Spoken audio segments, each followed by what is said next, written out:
Hello and good morning, everybody. It's me, Julian, and today I thought it might be time to do a updated bookshelf tour.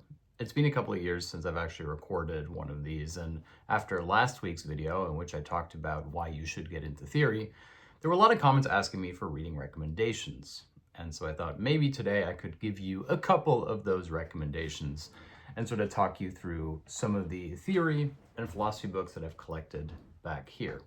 But before I give you a guided tour, I want to briefly talk about collecting books and some of the joy that I've derived from it and some suggestions if you want to start collecting theory and philosophy books. Because what you need to know is that almost none of these books are actually new.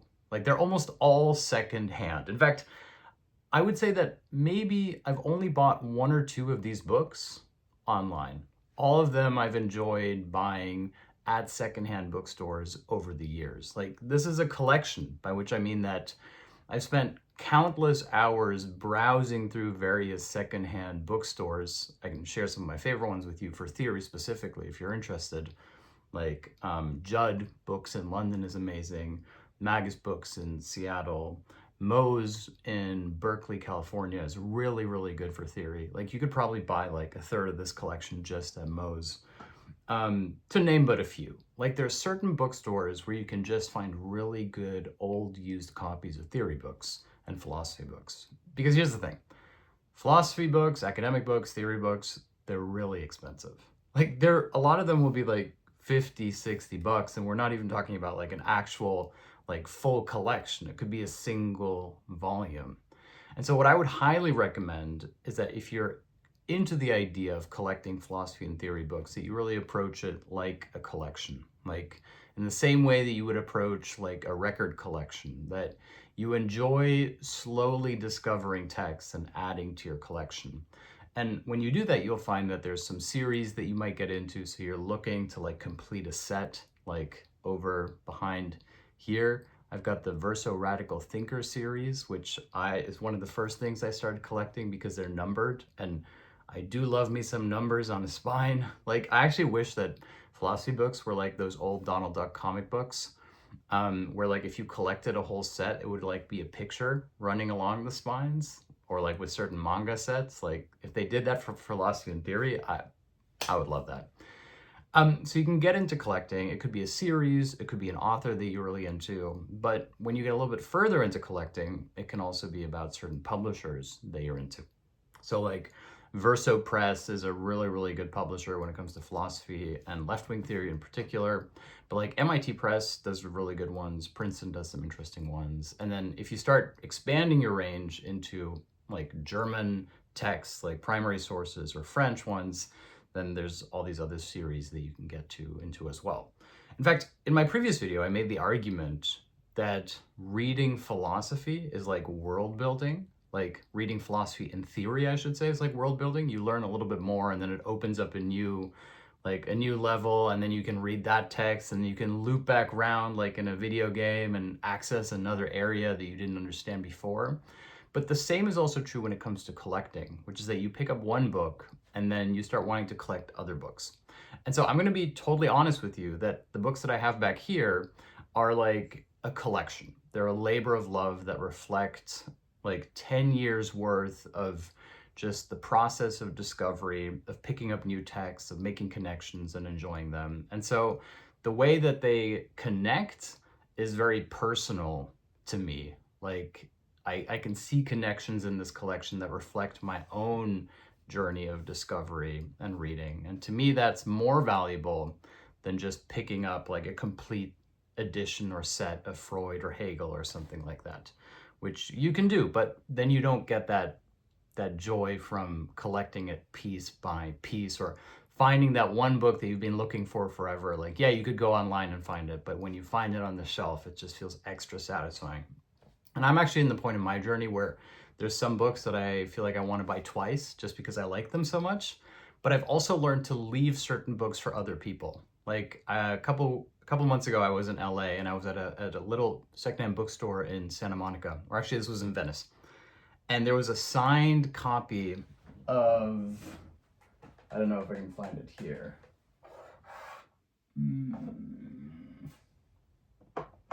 Oh, I may have pulled it out of the shelf. There was a signed Zizek, the one where it's him and a theologian in discussion, and it was signed by both of them. I was like, ah, this is so cool, and I would totally want to collect this, but I thought I'd leave it there for somebody else. So that's just like a little heads up that like if you're thinking about reading more philosophy and theory, like part of the joy I think is actually collecting and reading as you collect in the same way that you would put together like a record collection or something. In fact, I have different book collections that I've been working on separately. So like over here, that's my record collection, by the way, or part of it. Over here, those are all Everyman Library books. And literally every one of those are secondhand because I'm not going to buy Everyman Library books new because that's just way too much money. Like they're just way too expensive. And so the whole joy is like you go into a bookstore and you start scanning the bookshelves because you kind of know what you want. That's what I would encourage you to do if you want to get into philosophy and theory. And the same is true for my bookshelves. Like these are literally shelves that are kind of falling apart. You can see here, they're falling apart because these are secondhand shelves that I've picked up at like a Goodwill for, I don't know, $10, $15 because I'm cheap that way because I love collecting. And the whole point of collecting is it's not about having the most expensive thing. It's about having something that feels interesting to you.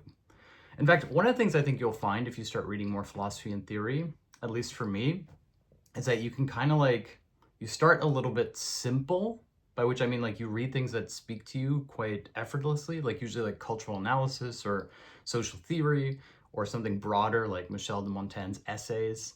But then you kind of want to go more and more difficult, like you develop an appetite or a taste for more niche texts. And before you know it, you're starting to read things that like would not even make sense to anybody who isn't already so deeply steeped and well-versed in those ideas. Like I like to compare it to like when you're getting into metal. Like when you first get into metal, you listen to like System of a Down or Linkin Park or something, and you're like, oh, this is so amazing. And it is amazing. And then you slowly start listening to some heavier stuff. And before you know it, you're like listening to like tech metal. I don't know, you're like deep diving into various Swedish versions of, I don't know, before you know it, you're listening to like Humanity's Last Breath or something. Like you get more hardcore as you read your philosophy and theory, and beware that that happens because it will make you look like a total weirdo to other people if you start geeking out about it. In fact, one of the comments that I saw last week that I really enjoyed was about like whether or not philosophy and theory is just like another fandom, another like geekdom. And I agree to some extent. However, with one caveat, I do think that there's like a bit of a fan community around it. At least I hope that like that's what I would hope to see. But unlike other fan communities, philosophy and theory can actually make you more interested in other things. Like it can make you more interested in other, like I'm more interested in anime and manga because of my interest in philosophy and theory.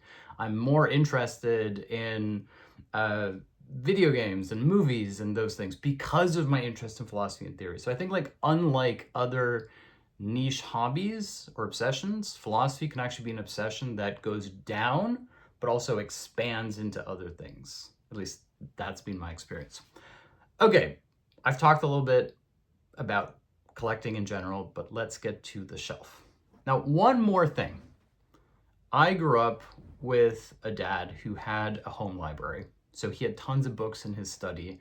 And I honestly did not know what any of them meant. Like I was so bewildered and mystified. So I grew up around books, but I never really knew where to start or where to pick up a book. And on the one hand, I think it's useful to be in a home with a lot of books because it makes you curious, but it can also be a little bit alienating because it makes you feel like it's this, even though it's written in English, it feels like this arcane language that you can't access. And so I think one of the most helpful things is to find somebody who can like help you navigate into your reading, like cognitive mapping for text, and to normalize like actually holding a physical book. In fact, hopefully that's what I can do in this video, like encourage you to just grab a book, buy a copy somewhere, get it from your local library, and just experience the sensation of like just sitting down with a book and just enjoying it, because like that is one of the most analog pleasures out there. Like to me, that's really, really important. And don't be afraid of performative reading because that stuff sucks, because reading in public is a pleasure and you should never feel uncomfortable about enjoying a book. Okay, But now I'm actually going to begin. See, I have 3 shelves here that are roughly organized according to like some principle. I do take them out about once a year to like dust them off a little bit. And sometimes like I rearrange them. I will also say that they're not super tightly organized because I'm constantly pulling books out. Like the truth is, these are books that I will dip into. Like at this point, I've read about, I don't know, like 80-90% of these books. But I don't always remember what was in them. Like I'll pick them up and I can see what I've underlined, and that helps a lot because I'm like, oh yeah, that was so interesting. But moreover, I read them like in context. So like I can keep a certain amount of ideas in my mind at any one point, and then I'll grab texts, like even like right now, like here I have a Borges, The Craft of Verse, Literary Theory, Eagleton. I've got Kokoro, Paulo Sorrentino's novel, and a Paulo Sorrentino screenplay, and a Pushkin edition of Chekhov. Now, on a shelf, this would look crazy together, but to me it makes sense because I'm thinking about how all these ideas connect. Like, I'm thinking about beauty in relationship to youth, in relationship to Paulo Sorrentino's film and screenplay about the problem of aging, and excuse me, in relationship to Borges and how he writes about reading poetry is how you find beauty, which relates to Kafka, who says that beauty is how we remain young, etc. Like, those connections make sense to me, depending on what I'm thinking and working on, but on a shelf, like the taxonomy would not make sense to anybody else. So there's a rough existing taxonomy, and then there's the taxonomy of like what I'm working on, which is usually chaos. And I'll go away for a while and come back and I'm like, what was I thinking? So the basic idea is that over here in the top left corner of the screen is where I have my Verso Radical book series. And if you will permit me, I will pick up the camera right now. So if you get motion sickness, I apologize. Also want to point out this very fun Blastoid Squirtle Evolution set that I purchased the other day. All right, so this is the Verso Radical Thinker series, and number 1 is Adorno's Minima Moralia, which is a very, very good number 1. Like if you want to read one, this is a great place to start. You can see that I've put these in plastic sleeves because I've enjoyed collecting them. Technically, these plastic sleeves can actually cause like water damage over time. Like they can get damp, but because I live in a very dry area, that's not really a problem. So I keep these in sleeves because I read these over and over again, and I used to use them for work. Now, I almost have the complete set, not quite. I've got 1, 2, 3, 4, 5, 7, 8, 9. I may have some of them floating around somewhere else. And then you have the silver ones, and then the black ones. This is a Zizek one, by the way. There's some Lapham Quarterlies, which belong to my wife. In fact, a lot of our bookshelves are like blended bookshelves, like books that she brought into the marriage, books that I brought into it, and books that we've enjoyed collecting together. Down here, I'll move this. Down here we have more Verso books. This is an entire shelf of Verso, and these are continuations of the Radical Thinker series, which are all leftist, progressive, Marxist voices, except these aren't numbered, which, I don't know, disappoints me, but they are organized according to themes. So for example, this theme is all about Judaism and like critical perspectives on Jewish identity. For example, Gillian Rose's Judaism and Modernity, Jacqueline Rose, her sister, The Last Resistance. Those are wonderful. The white ones are all focused on Marxism. Here's Zizek's Welcome to the Desert of the Real, which some of you guys may know. There's some texts on feminism. There's some texts on modernism, like Frederick Jameson's Brecht and Method. Continues all the way into the corner. Sorry for the shaky camera. These are wonderful. Some of these I bought online. They're a little bit more crisp, like just because I wasn't able to find them anywhere else. But these I've all collected just personally, which has brought me very much joy. In fact, this is the first series that got me into collecting philosophy and theory because I love collecting numbers. I get hyperfixations. I would collect anything if it were numbered, literally anything. Then over here, we have a collection of various texts on art and aesthetics. Excuse me. So some of these are just like Taschen art books. You can see, look, I got this for £1. £1. Not a bad price. Most of my books are like roughly that price. This is wonderful. Michel Léry's The Ribbon at Olympia's Throat. The kind of like French theory, it's in translation, that is just so stimulating and wonderful because it ties so many themes together in such an erudite way. Like, I find it so impressive. And it's a little pervy sometimes too, which I enjoy. Let's see, what else do we have? We have portraits, John Berger. Love John Berger's writing on art. More John Berger.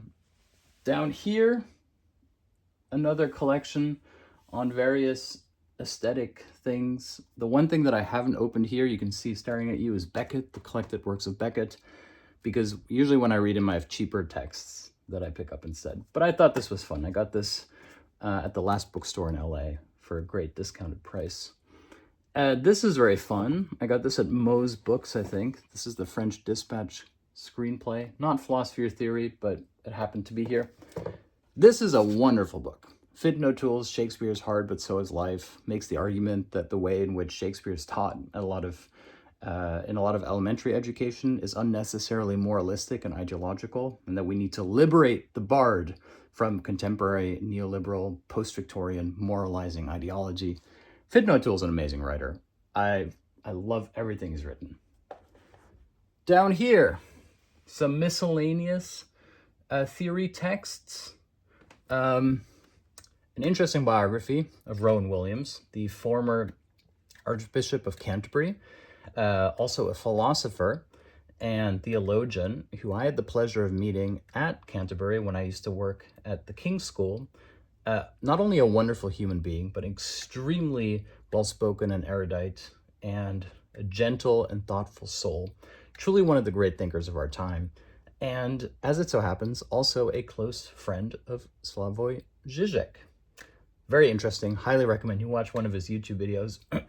Supposing the subject is a collection of Lacanian reworkings, psychoanalysis, edited by Joanne Kopchek.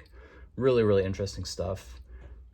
Over here we have Essays 1 and 2 by Lydia Davis. Lydia Davis is like one of my all-time favorite writers. Her short stories are hilarious, but her essays, especially her essays on translation and translating Proust in particular, incredible. Andrea Wolf's Magnificent Rebels is a history of the German Romantics with some absolutely incredible anecdotes about Hegel, like Hegel going hiking with his fellow German Romantic friends, and once he gets to the summit, they look at him and say, "So what do you think?" Because they've dragged him out of his study because he never wants to go anywhere, and he looks at them and he simply says, "So ist es." This is how it is. He was not impressed by romantic exuberance. So these are just random ones. This isn't even a theory book, but Julian Barnes, The Man in the Red Coat. It's very dusty, apologies. I actually have multiple copies of this because I love this book so much. Is the most incredible piece of historical essayistic writing that ties together the Belle Epoque, various Belle Epoque figures from 19th century France, including very memorably Adrien Proust, Proust's father. Here we have Jean Laurent, a noted contrarian and polemicist and exuberantly gay man of late 19th century Paris. I love this book so much. This is like deeply, deeply loved book. I cherish it. Okay, if you're still with me, and thank you, I hope it's not too shaky, we can make our way to the second shelf, which consists largely of German books. Let me briefly put down the camera. So, I'm not sure if I've mentioned this before, but I was born in the United States, in Massachusetts, but my father is Portuguese and my mother is German. In fact, they met in the United States. My dad was at UMass, my mother was at Brown, and they fell in love, and the rest is history. And I grew up in various different European countries. I spent my teen years in the Netherlands, but before that I lived in Germany, and as a kid I lived briefly in the United States. I lived briefly in Portugal, various other places, and then I came to the States in 2020. So I actually had not lived here until 2020, but that's for another video. So I do read German. I like to think that I write German, although having studied in Germany, writing academically in German is so different from writing in English that I actually really struggled with that. I do speak German as well. In fact, I grew up speaking German and English, so it's not difficult for me in any way to, I'm genuinely bilingual in that sense. I also speak Dutch fluently because of all the years I spent in the Netherlands. Although I recently spoke to a Dutch friend and I realized that I do have a bit of an American accent now, which is super weird because I didn't speak Dutch for many years. I used to have a Dutch accent when I spoke English, and now I have an English accent or American accent when I speak Dutch, which is weird. I also speak Portuguese, but that's where I have the most strong accent because I only learned Portuguese later in life because my dad didn't really speak a lot of Portuguese with us. He would speak German with us growing up. Anyway, that's why this is a shelf of German books. German books are amazing. First of all, if you have the opportunity to get into collecting German volumes, it's such a pleasure because they make really high quality, accessible texts. Like these yellow Reclam editions, which every German person will know because they're really used in school, are here we have Freud and Walter Benjamin. Jenseits des Lustprinzips. Sigmund Freud, das Unbewusste, the unconscious. Excuse me. Walter Benjamin, Sprache und Geschichte, language and history. Philosophische essays. These are amazing. This costs €5 new. If we had that here in the United States, how amazing would that be? €5 new, and it's the actual text. So I've been collecting these for a long time just because they're amazing, and I love to give them to people, and you can just keep them in your pocket. They're so wonderful. Reclam is such an amazing gift to the world. Then down here I have literature. Oh, by the way, this goes a little bit further. Excuse me.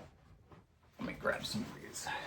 So behind there, I have some slightly more expensive texts because Germany also makes really high quality books that are almost like specialty items that are quite expensive to find, but if you collect them secondhand, once again, not too bad. Which is, excuse me, which are these editions in just this beautiful creamy paper. They smell so incredibly good from the Suhrkamp Verlag. So this is Giorgio Agamben, translated from the Italian, Idee der Prosa. Here we have Wittgenstein. You will know this one, I imagine. Tractatus Logico Philosophicus. And yes, I have a German accent when I speak Latin, apparently. So the Suhrkamps are wonderful. They're a little harder to find secondhand, but definitely possible. And even if you don't speak German, it might be fun just to pick one of these up because they're beautiful. Down here, I have some Fischer books. Thomas Mann specifically, because I love Thomas Mann. Can't get enough of him. Which was very late in life that I discovered Thomas Mann. I didn't read him in school, and so it was really a joy to discover his works later. I was aware of Buddenbrooks, but The Magic Mountain is the one that really blew my mind. Down there, more German books, just rarely collected. This happens to be on the floor, if you're into either video games or vinyl. This is the Elder Scrolls Skyrim box set that recently came out. It's beautiful. It's a little expensive, but it's really beautiful. And this is some of the best atmospheric music ever made. Jeremy Soul's work is incredible, and it's really, really good background music if you're reading or writing. And the actual vinyl. Skyrim's an amazing game, by the way. I love Skyrim so much. The actual box is pretty dope as well. And you can't see it, but there's a glossy finish to it. But we can do a record tour another day if you're interested. Then I'm going to try to wrap up here. Over here, I have more theory. So a little bit of philosophy, but mostly post-war French theory. So, and not only French, some American too. So at the very top, we've got some English editions of Freud. I do have the German. I enjoy reading in German, but like for research purposes, English can be good. I know these aren't the most beloved versions, but they're the cheapest versions, so these are the ones that I picked up. We got the Dictionary of Critical Theory up here, which is super helpful if you're trying to figure out the jargon. The Norton Anthology of Theory and Criticism, which is super helpful. These are like actual excerpts from texts. I read this pretty much cover to cover when I was getting into theory, and it helped me so much make the connections. Very expensive. Do not buy new. Buy used. We've got a pig up here for some reason, which always reminds me of Ghibli's Porco Rosso, where he says, "I would rather be a pig than a fascist." Great line. Here we have Terry Eagleton, so British theory, culture, violence, ideology. He writes really accessible theory texts. In fact, if you're thinking about getting into theory, I think that Terry Eagleton is a pretty good starting point because they're super accessible, they're very humorous, witty in that sort of British way. Here's one on violence, the idea of the tragic. A bit of Deleuze here. Sigmund Baumann, who most people know for his theories of liquidity, that became very popular, but here's his essays on culture and art. I didn't enjoy it as much as the liquidity book, but still good. Derrida, of Spirit, Derrida, Negotiations, Derrida's Acts of Literature. This is maybe like my favorite Derrida collection that I have here, including his writing on, this very famous writing on Kafka's The Trial. Another Derrida reader, if you're into Derrida, deconstructionism, these are all pretty good. This is Routledge, this is Stanford. This is the one I would recommend, Acts of Literature. Some Walter Benjamin. Then we have Roland Barthes. If you're thinking about getting into theory, like especially post-war French theory, Roland Barthes is really, really helpful because he's such an essayist. Like, he's not very philosophical or jargon-laden. He goes through different phases in his life, obviously. So, like, he likes to write in different registers. But the most famous text is probably the Mythologies, which are short cultural essays, if you will. Very helpful. These are a little bit less well-known. These are interviews called The Grain of the Voice, which I really enjoyed because it helped me contextualize Roland Barthes in like his sort of post-war 1960s historical moment. Essed is probably his most complicated work, like his most like difficult, I would say, to read.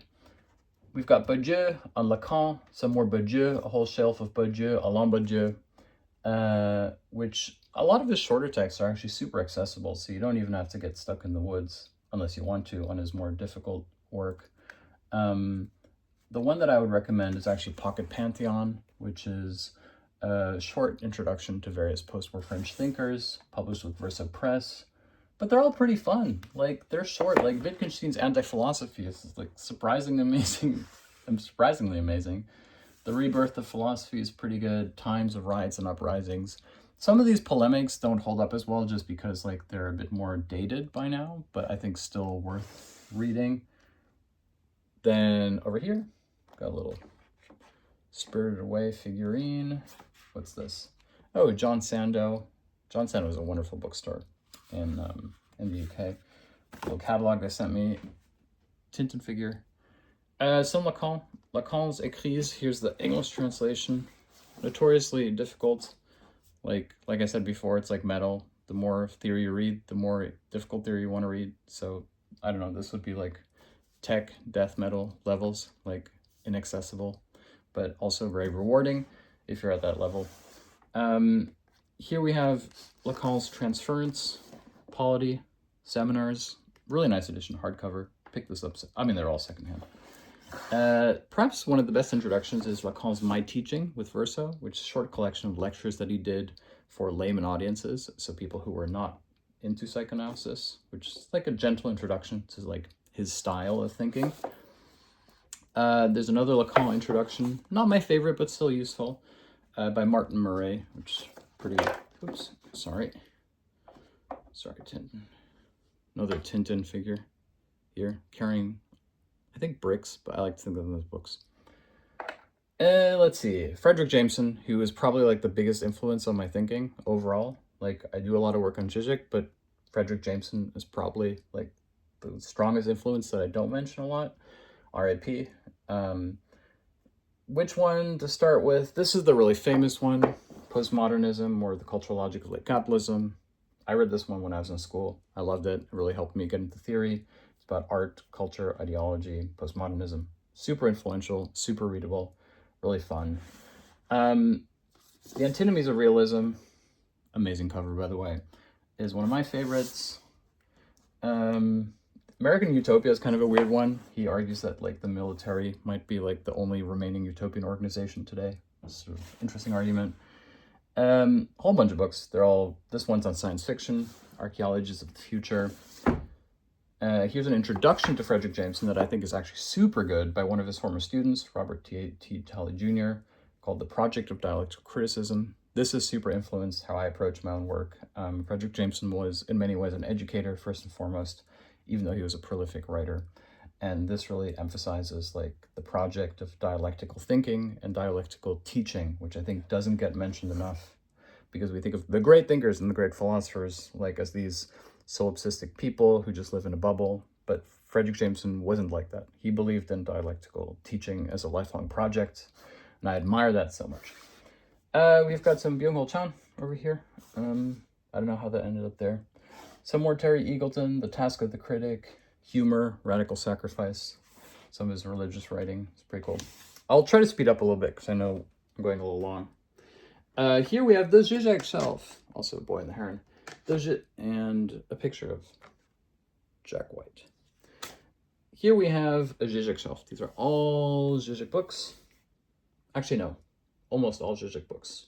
This is where it becomes Badiou and Rancière and Jameson and Raymond Williams. So ignore that.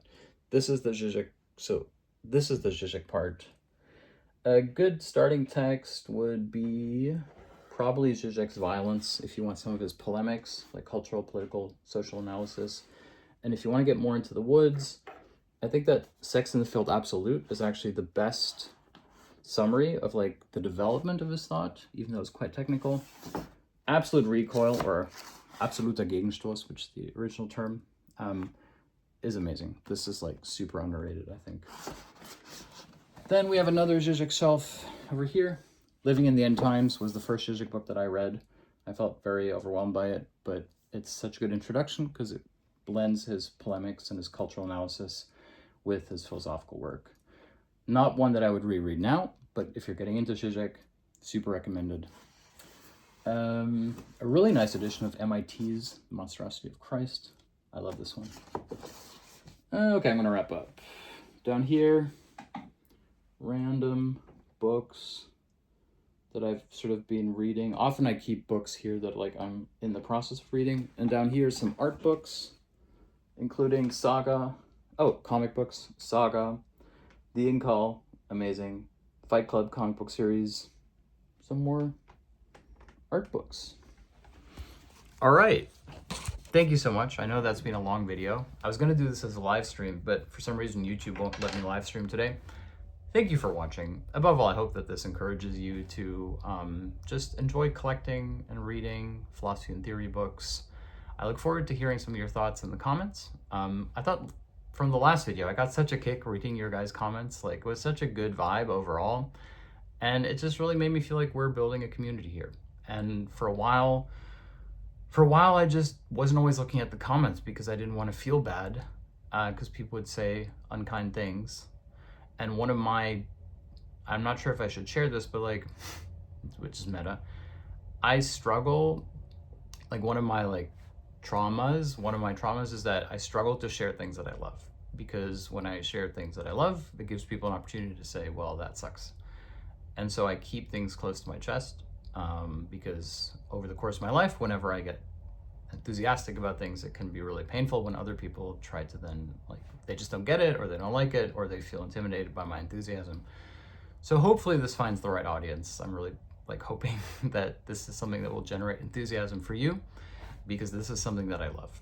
And I tend to like hyperfixate on things. And so like, this is one part of who I am and my personality, something that I've really enjoyed, that I would like to like encourage in other people. And maybe this will also feel like a gateway for you to get into it, or like a validation for your own enthusiasm and passion. And I really want to stress that like philosophy and theory can open up other avenues. This is a big part of my life, but it's not the only thing that I do. Like I already said, I collect vinyl and I enjoy so many other things like rock climbing and movies and literature. But this is a key part of it. Like this is the beating heart of it, I think. This is what, whenever I feel down, I pick up one of these theory books and it just makes me feel interested in things again. And I think that the most important thing when it comes to overcoming depression and anxiety is feeling like interested, because when you're excited about things and you're enthusiastic, that's where joy comes in. And joy isn't just something that happens, it's something that you also have to create for yourself. And for me, creating joy and happiness and fulfillment is something that comes from feeling invested in these texts, in the tradition, in the community of it. And so hopefully this video also encourages you in that way. Thank you so much. If you'd like to learn more, consider becoming a patron.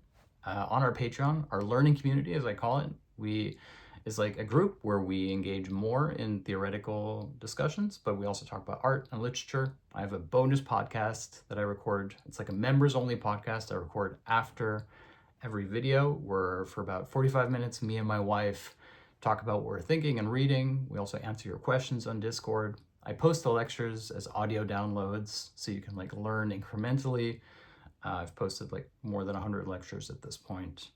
Mostly it's a way to like build a community around philosophy and theory. And so if you feel like that would be exciting for you, you are very much invited to join the Patreon. It's www.patreon.com/Julian Philosophy. That's www.patreon.com/Julian Philosophy. Thank you so much for being a part of this community, and I will see you next week. Bye-bye.